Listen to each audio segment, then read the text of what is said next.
abafarisayo cyari igice cyabaga mu itorero. Habagamo ibice byinshi, ariko icyo gice cyabaga mu itorero, hanyuma kikabanamo n'abandi bitaga abasadukayo. Ibyo bice byahize abavugaga ubutumwa, byahize Yesu mu buryo bw'intangarugero, ndetse byahize n'abizera nyuma Yesu amaze gusubira mu ijuru mu buryo bw'intangarugero.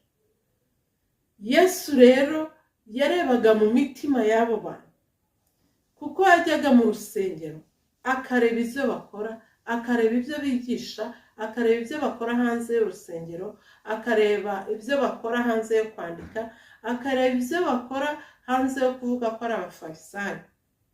Yarangiza agasanga mu mutima wabo ni zero. Tekereza aho Yesu yageze mu rusengero bakajya